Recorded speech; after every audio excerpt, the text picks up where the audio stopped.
And we're live. Thank you guys for coming back. I thought this was kind of an interesting thing. I wanted to start off with this. So this podcast is called Extremist Literature, right? And there's no upper limit on how many of these I can do per week. I try to keep it down to one per week because I don't want to burn myself out, but I really do enjoy doing these.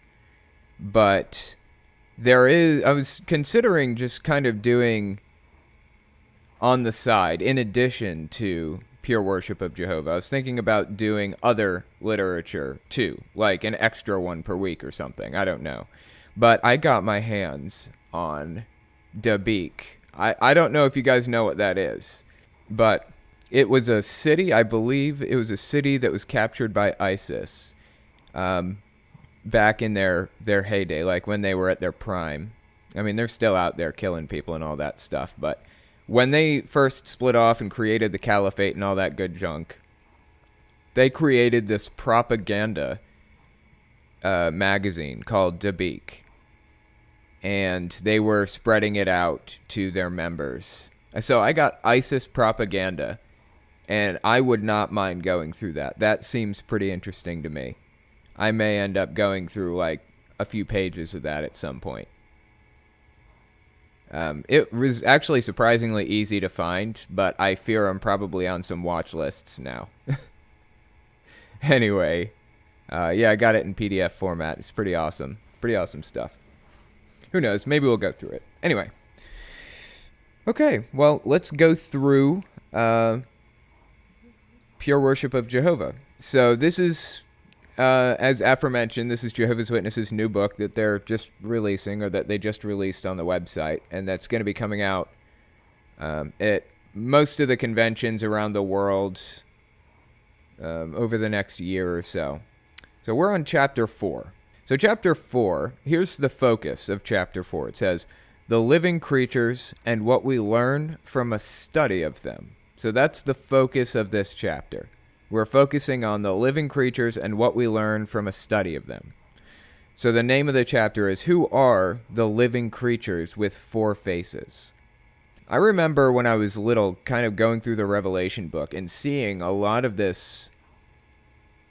I don't really know how to word it. Like, it's the Watchtower Society's interpretation of what the Bible is describing, right? And the Bible describes some pretty interesting stuff in the book of Revelation, and apparently in the book of Ezekiel too, because that's what this book is based on, is the book of Ezekiel. But I feel like there's like another level to it with Jehovah's Witness artists, another level of just, I don't know, really crazy. I don't even know how to word it. It's just really crazy looking. Like, all of the art that they put in these books are just really unique, crazy looking pieces of art.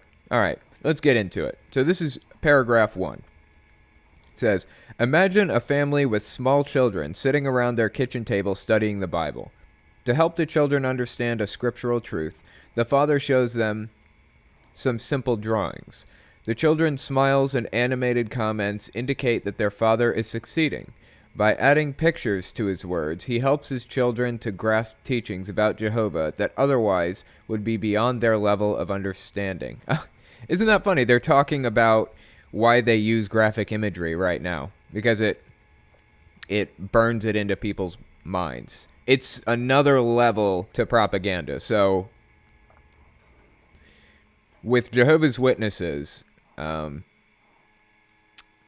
with propaganda more generally. So in the 80s, there was Cold War propaganda. The U.S. was putting out propaganda posters to scare people, that make them afraid of Russia, for example. It was called the Red Scare, communism. They were afraid of communism, so on and so forth.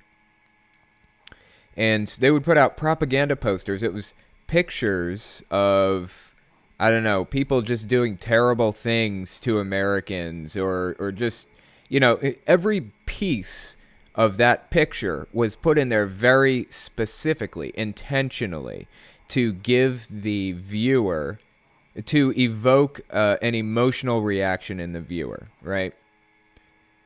And you can see that because there's propaganda today that various different governments put out. They, in video form even, they pay close attention to the music that they play. They try to play a specific type of music to evoke that feeling in people. They will put a certain filter on it to make people feel a certain way. They'll just have people in it doing certain things. It's designed to make you feel a certain specific way about something. And it goes just above and beyond a basic picture designed to give you a certain reaction, right? It goes beyond that. It's a step past that. And these pictures that Jehovah's Witnesses are putting in their literature like this is just one piece of propaganda trying to burn this information into your brain, trying to evoke a certain reaction, trying to inspire certain feelings in you. It goes a step beyond just, simple pictures in a book. It goes beyond that. So, anyways, yeah, that's why Jehovah's Witnesses put so much focus on their artwork, their pictures, and all that stuff. A good example of this is in the Bible story book. I talked about this recently. The Bible story book, almost every picture in there is some violent thing taking place, somebody dying. They put that stuff in there because they wanted to evoke a feeling of fear in children. They wanted them to be afraid of leaving the organization. Now, they could have just put a single picture of fireballs raining from heaven and gotten the point across, right? But they didn't just leave it there. They hammered it in. They put one after another after another. They wanted children to feel this certain way. They wanted to give them nightmares, to be afraid of leaving the organization. That was their intent. That's why they did it the way they did it. That is propaganda. And they're still at the same old tricks now. So anyway. All right, so this is paragraph number 2. Let me just read the last sentence from paragraph 1 so that so we're back, we know where we were before. By adding pictures to his words, he helps his children to grasp teachings about Jehovah that otherwise would be beyond their level of understanding. Paragraph 2. Similarly, Jehovah has used visual aids to help his human children gain insight into unseen realities that they would not grasp otherwise. For example, to explain profound truths about himself, Jehovah showed Ezekiel a vision filled with striking images. In the preceding chapter of this publication, we considered one such image. Let us now focus on one specific part of that impressive vision and see how understanding its meaning can help us to draw closer to Jehovah. Okay, let's just, if you're listening to the podcast and not watching this on YouTube, that's fine. I'm just going to scroll up a little bit for those of you who are watching so that we get a feel for the last vision they were talking about. So, in the last episode of the podcast, they were talking about the wheels that were at right angles to each other. They were perpendicular to each other, I think is the word. So it basically looked like two rings that were one inside of the other, kind of, so that the wheel could go in any direction without having to turn, I guess you could say. And the wheels had eyes on them to see everything. That was kind of the vision that was in the book of Ezekiel. And Jehovah's Witnesses did a phenomenal job, as always, of depicting this wheel in their publications. I mean, it's just another piece of the puzzle to try to get people sucked into this whole mindset, this whole emotion, this whole viewpoint is the graphic imagery. So, okay, back to where we were. So that was paragraph 2. Now we're at the first subheading. First subheading is, I saw what looked like 4 living creatures. Paragraph 3. Read Ezekiel 1, 4, and 5. Yeah, let me just read that real quick. It says, I looked, and I saw a windstorm coming out of the north. an immense cloud with flashing lightning and surrounded by brilliant light. The center of the fire looked like glowing metal, and in the fire was what looked like 4 living creatures. In appearance, their form was human. Okay, interesting. Okay, so it says, read Ezekiel 1, 4, and 5. Then it says, Ezekiel describes what looked like 4 living creatures with angelic, human, and animal features. I didn't see angelic or animal features in those verses. Maybe it's further down, but I'm just saying it said, in appearance, their form is human. That's actually what the verse said, so I'm not sure where they're getting this animal and angelic form. Kind of strange.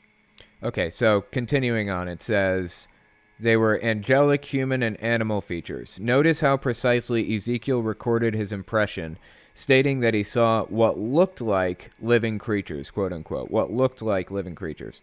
As you read the entire vision found in Ezekiel chapter 1, you'll note that the prophet repeatedly used such expressions as looked like, was like, and resembled.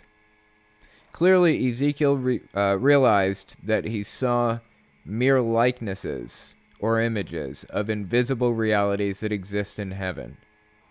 Okay. Not really sure where they're going with this yet. So let me just back up and read that one more time for my own sake. It says, as you read the entire vision found in Ezekiel 1, chapter 1, you'll note that the prophet repeatedly used such expressions as looked like, was like, and resembled. Clearly, Ezekiel realized that he saw mere likenesses or images of invisible realities that exist in heaven. Okay, I'm not sure where they're going with this yet. Let's just continue on. This is that was paragraph 3. Here's 4. Ezekiel must have been awestruck by the vision's sights and sounds. The appearance of the 4 living creatures was like burning coals of fire, quote unquote. Their fast movements resembled, quote, flashes of lightning, unquote. Their wings sounded, quote, like a sound of rushing waters, unquote. And their movements, quote, like the sound of an army, unquote.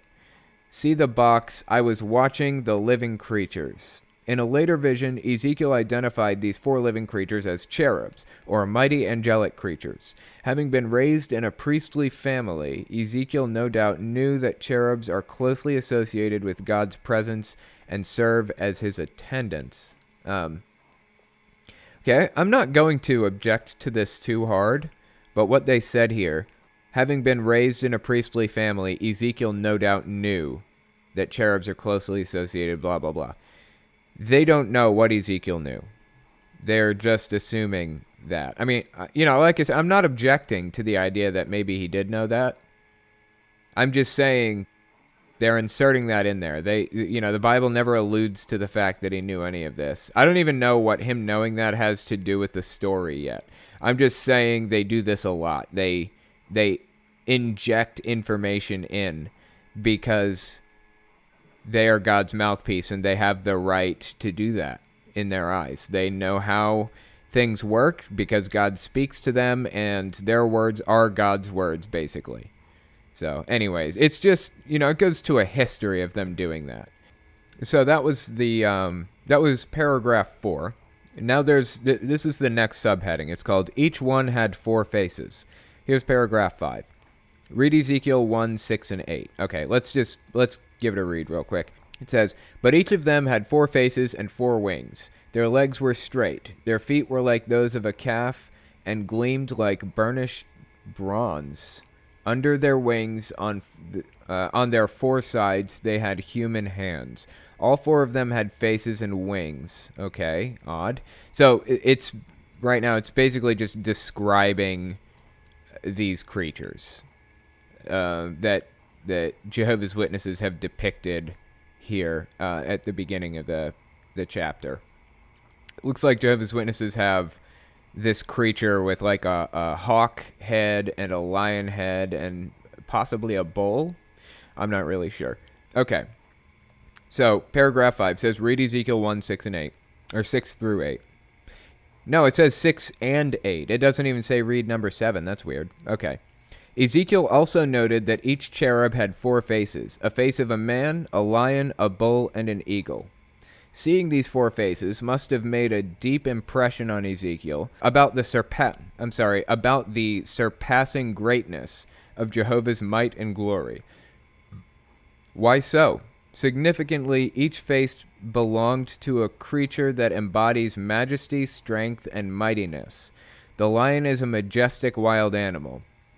The bull, an impressive domestic animal. The eagle, a mighty bird. And man, the crowning achievement of God's earthly creation, the ruler of all other creatures on earth. Nevertheless, in this vision, Ezekiel saw that all four mighty representatives of creation, as depicted by the four faces of each cherub, were situated below the throne of Jehovah, who is the supreme sovereign over all. What a fitting way to illustrate that Jehovah can use his creation to accomplish his purpose. Indeed, as the psalmist declares about Jehovah, his majesty is above earth and heaven. Okay, that's really interesting. So the thing about this is, here's the thing about Jehovah's Witnesses. So all through the book of Revelation, they have these really, really weird descriptions of things, right? They have these weird depictions of animals and things like that. And Jehovah's Witnesses will say, look, an eagle appeared in this verse here, and an eagle symbolizes this thing or that thing, and that means that this verse is referring to Babylon the Great or whatever. Or think about this. This is another thing Jehovah's Witnesses do. They'll say, notice how there were 7 of these creatures in this verse here. The number 7 is connected to holiness. It's a holy number. It's a good number. It represents Jehovah. That means that these creatures represent God's organization, or some nonsense like that. Like they'll get into numerology, or they'll connect dots that just don't need to be connected at all. And they will claim that they have God's mandate. They'll claim that they're God's mouthpiece, so this is what it means. And then they'll make predictions off of off of their interpretation of this. And when those predictions fall flat, they pretend they never made them in the first place. That's how this works. Right here in this paragraph, we see them talking about these creatures being representing the mightiest creatures on the planet. Man and a lion and a bull and an eagle or something, or a hawk or whatever, right? Just wait. I will bet anything they're going to make a prediction off of this. I will bet anything. Let's just get there and see what happens with it. Okay, so that was number 5. Okay, here's number 6. After some time had passed and Ezekiel had reflected on what he'd seen, he may have recalled that God's servants who lived before his time had used animals in comparisons. For instance, the patriarch Jacob had compared his son Judah to a lion and his son Benjamin to a wolf. Why? Because the lion and the wolf picture characteristics or attributes that would stand out in these men's personalities. So with such examples from Moses-inspired writings in mind, Ezekiel may well have concluded that the cherub's faces also pictured outstanding qualities or attributes. But which attributes? Okay, see what they're doing here? They're kind of... So they're taking this description from the Bible. Just some random description of some random creature from some random dream this guy had, right? And they're taking tiny steps, one after another, and they're saying, look, this means this, and then this means that, and then this means this, and then they're just going to go all the way down the chain until we end up with a full-blown prediction. Just wait and see, I'm telling you. That's what's happening here. So now they're saying Ezekiel may well have concluded that the cherub's faces also pictured outstanding qualities or attributes. But which attributes? So they're about to make a prediction off of this. Let's see what it says. This is subheading. This subheading is called Attributes Belonging to Jehovah and His Heavenly Family. This is paragraph 7. With what characteristics did Bible writers who lived before Ezekiel's time associate the lion, the eagle, and the bull? Note these Bible phrases. The courageous man whose heart is like that of a lion, An eagle flies upward, and its eyes look far into the distance. The power of a bull yields an abundant harvest. Based on such scriptures, the lion's face pictures courageous justice, the eagle's face, far-seeing wisdom, the bull's face, irresistible power, and has often been stated in our publications. Okay, you see what's happening here, right? I'm not the only one. They're picking verses out of the Bible that make any mention of lions or tigers or bears or whatever. Oh my. And they are trying to take those attributes and pull them out of the Bible, from different parts of it, and apply it to this vision that Ezekiel is having. Just bear with me on this. You guys will... this is going to get really interesting in a minute. Let's just continue reading. So that was 7. Here's 8. But what about the face of a man? It must refer to a quality that could be portrayed, not by any animal, but by humans who are made in God's image. They're extrapolating. They're just making this up off the top of their heads at this point. That quality, on earth unique to humans, is highlighted by God's commands. You must love Jehovah your God with all your heart, and you must love your fellow man as yourself. When we obey these commands by showing unselfish love, we reflect Jehovah's own love.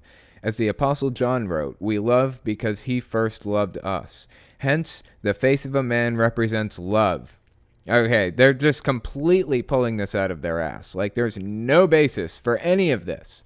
Okay, so they just applied attributes to all of these characters in this vision, right? So, the bull represents strength, according to Jehovah's Witnesses. The eagle, so the quote about an eagle is from Job 39. It says, an eagle flies upward and its eyes look far into the distance. I don't know what that has to do with anything, but they said the eagle is far-seeing wisdom. So from a verse that says an eagle looks far into the distance, they derive the idea that the eagle represents wisdom. That is a stretch if I've ever seen it. And then the lion was courage, the bull was strength, and then man is love. So, all right. Now that we've established that, okay, let's continue.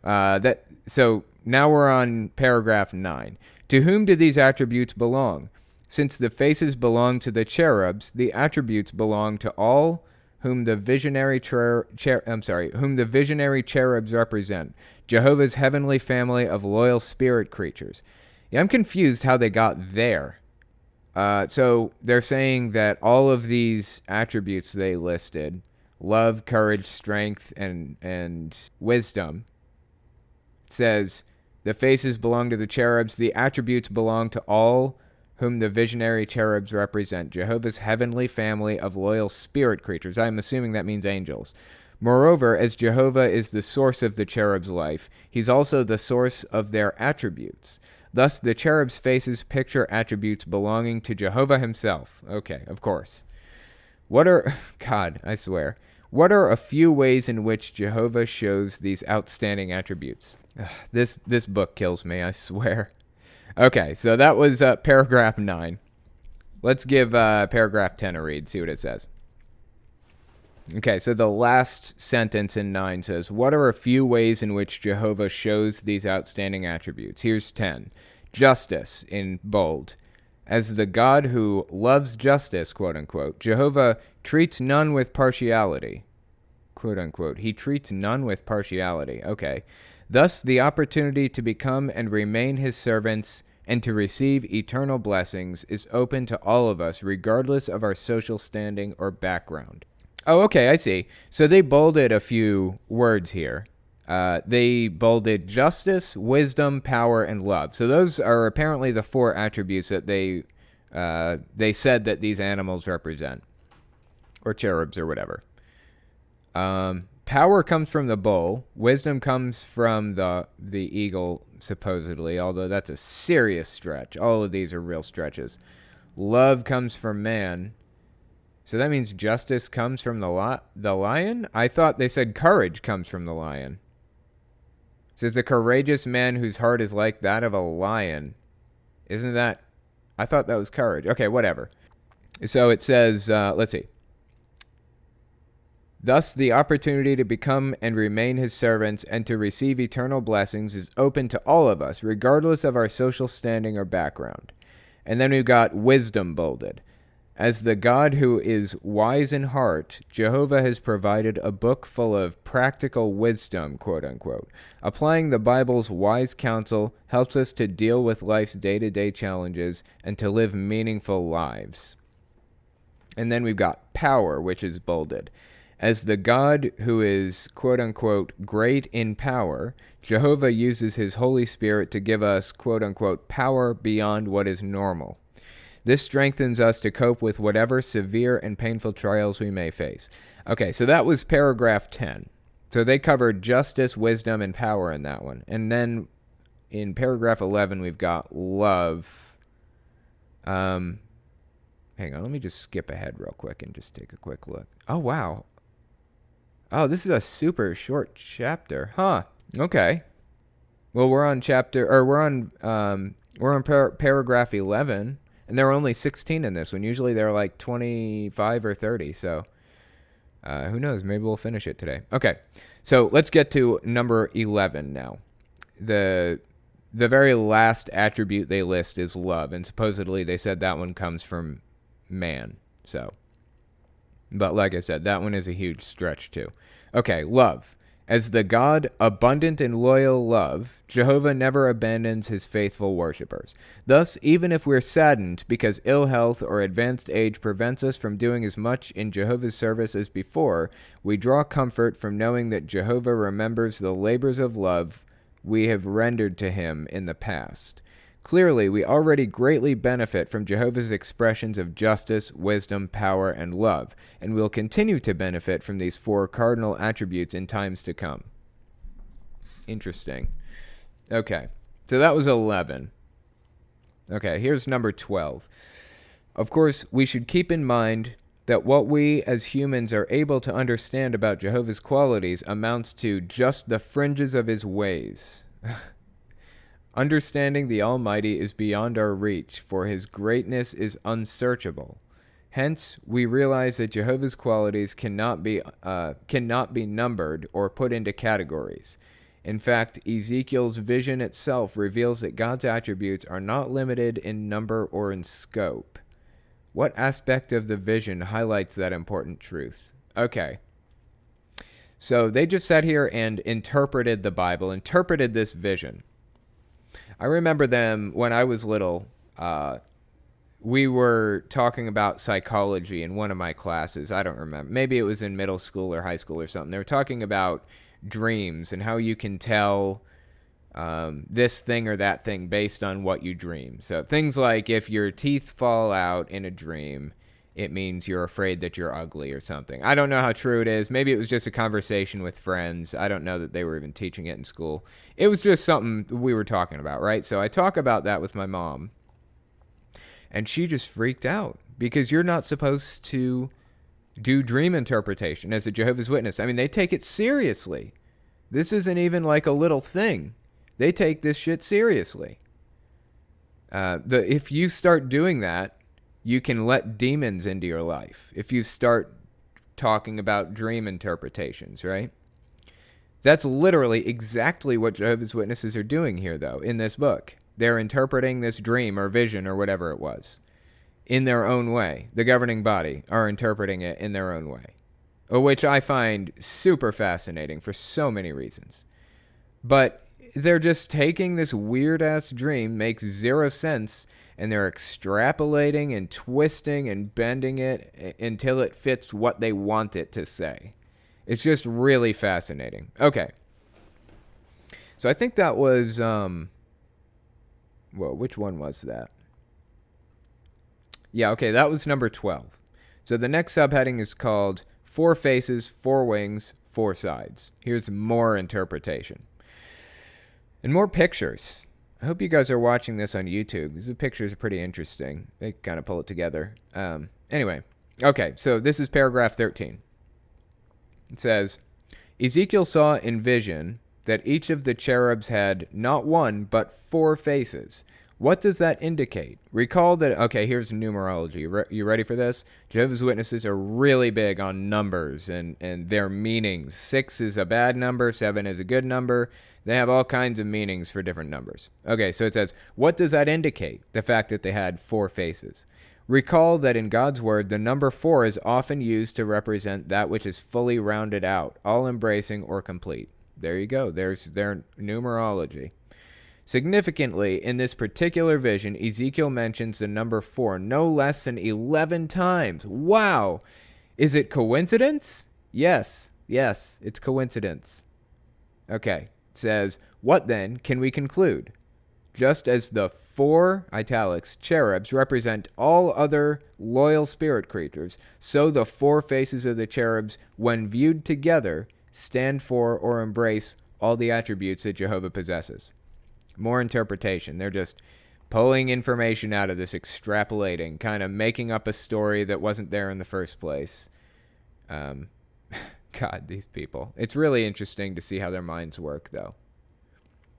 Okay, so we have a big, section here. This, it's, I don't know, it's got, a bunch of pictures, and it's got some text. I think the title is I Was Watching the Living Creatures, and it's got some text about Ezekiel and stuff. So we're going to cover that in a minute. But for the moment, let's just finish this up. So this is paragraph 14. It says, to illustrate how the meaning of the cherub's 4 faces may include more than just 4 qualities, consider as a comparison what takes place with the 4 wheels in this vision. Each wheel is impressive, but when the 4 wheels are viewed together, they form more than 4 impressive individual wheels. They are the foundation on which the chariot rests. In a similar way, when the 4 faces are viewed together, they form more than 4 impressive individual attributes. They are the foundation of Jehovah's awe-inspiring personality. Okay, that's super interesting. So now they're just kind of forming out their interpretation. Their revelation, I guess, is what you'd call it. Yeah, and on this page we've got pictures of a woman just embracing a picture. I don't really know what that's about. Looking out the window, staring longingly while embracing a picture. And then another picture of her talking to 2 elders. 2 male elders. And then another picture of her sitting in a room at a table with 4 other Jehovah's Witnesses studying a magazine together.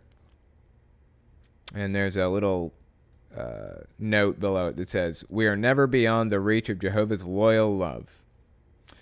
Yeah, interesting. Okay, so that was 14, I believe. Next subheading says, Jehovah is close to all his loyal servants. Here's paragraph 15.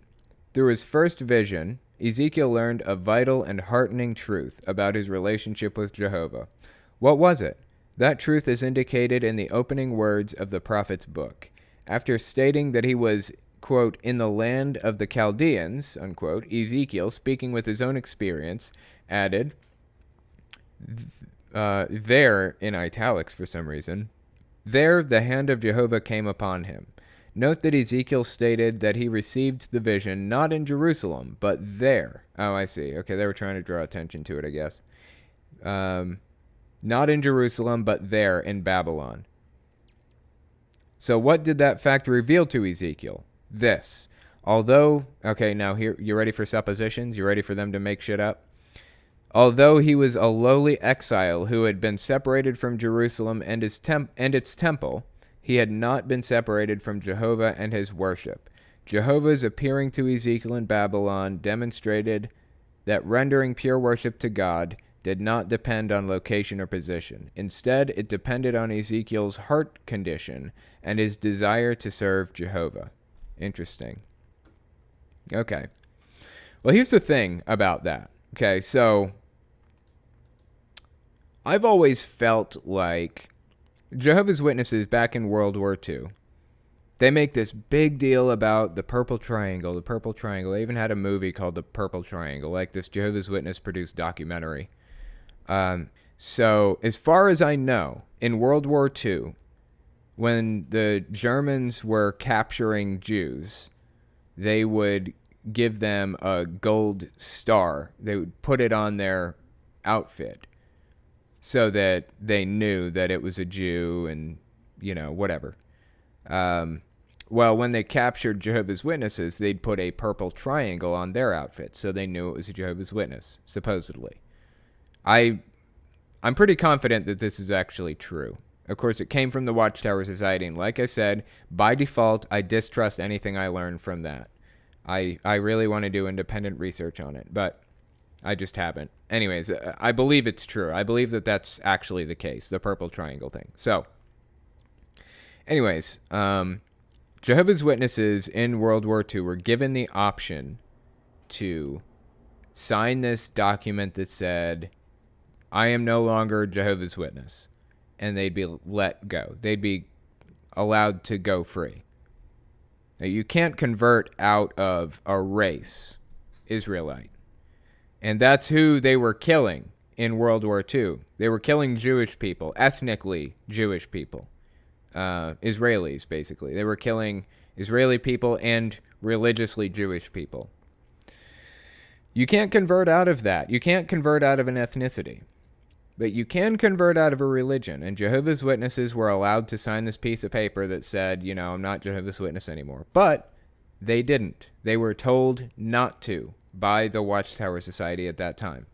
Not just that, but they were told not. They've been told not to sign the paper to be allowed out of prison in all kinds of different circumstances, like in Russia when they were jailed, and they've been jailed throughout history numerous times in less progressive countries who weren't opposed to banning religion, like I am and like the U.S. is. But anyways, the Watchtower Society absolutely insists, doesn't matter if you sign this piece of paper and that means you can now go preach and convert 50 new people. You sit in prison, period. No questions asked. You just sit in prison. That's the rule. I don't care how many people you can bring into the truth, quote unquote. So I find it interesting here that in this paragraph, they're talking about how Ezekiel realizes that it doesn't matter where you serve or how you serve, as long as you're pure in heart, as long as you believe and all of that other junk, right? I find it really interesting that they're saying that now, where throughout history, and even now, honestly, even now, you have to tell your captors or whoever it is, you have to be honest about it, no matter what, to the death, literally to the death. Even if lying will save your life, you have to be honest about it. But they have no issue with you lying and manipulating and cheating and stealing and doing whatever it takes to further the goals of the Watchtower Society, to save or to cover up their transgressions, or to bring somebody into the organization, or whatever else it is. As long as it isn't to save your life. It's just fascinating the way their minds work. Okay. So that was 16. Here's 17. Sadly, though, in Ezekiel's day, pure worship was defiled. How did that come about? How did Jehovah react? And what significance do those ancient events have for us today? These questions will be considered in the following chapters. Okay, so that's the end of the chapter, actually, surprisingly, which is pretty good timing, actually. But, yeah, there is one more thing here that I wanted to read. It is on page 47? Okay, here's page 47. It says, I was watching the living creatures. It says, Ezekiel had no doubt seen colossal sculptures of winged bulls and lions with human heads standing as guardians in front of palaces and temples. Such statues were found throughout ancient Assyria and Babylonia. Like all onlookers, he must have stared in wonder at these formidable creatures, some standing nearly 20 feet tall. Still, no matter how powerful these creatures looked, they were lifeless, carved from stone. In contrast, the 4 creatures that Ezekiel saw in vision were living creatures. What a striking difference. This sight had such an impact on Ezekiel that he mentioned the words living creatures 11 times in the introduction of this prophecy. Ugh. The vision of the 4 living creatures moving in unison below God's throne must have deeply impressed on Ezekiel that Jehovah is in full control of all creation. Today, the same vision vividly impresses us with the greatness and mightiness of Jehovah and the magnificence of his sovereignty. Okay. So it says, see paragraph 4 at the beginning of this.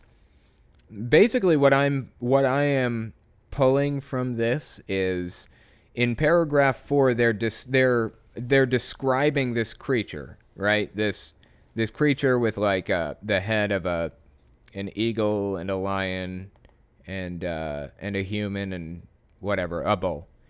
So he's describing that creature, right? And the Watchtower Society, they're like, this is amazing. Like, he's describing it very specifically. These heads for these reasons, and this head represents this attribute, and this one represents that attribute, and we can take those attributes and apply them to this thing, and it means that, and they've just got this whole big plan lined up, very specific plan lined up, very specific understanding of this whole thing, right?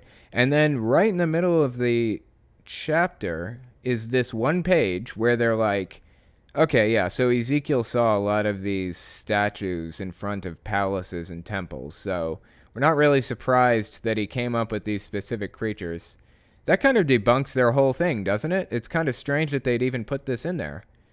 Why would they even mention that there were a bunch of these statues in front of palaces and what does it say? It says in front of palaces and temples. So Ezekiel purportedly was used to seeing the, eagle statues, lion statues, bull statues in front of palaces and temples in his area at that time. And now he comes up with a vision with these, with 4 statues with these faces on them. And Jehovah's Witnesses, instead of saying, oh, he must have been deriving he must have just been kind of reading back his experience of seeing these things at the temples. Instead of saying that, they're saying, this is what it means. It means this thing and that thing. I don't know, it's just confusing. I don't know why they'd even put this in here. They're a very confusing bunch. But anyways, yeah. So that's the end of, I believe that was chapter 4. Okay, that was chapter 4. Oh yeah, that's the end of section 1 also. That's cool. So next is section 2, chapter 5. I'm excited to move on to that section next time. So that's going to be pretty interesting. But yeah, thank you guys for coming and listening, and I will see you guys next week.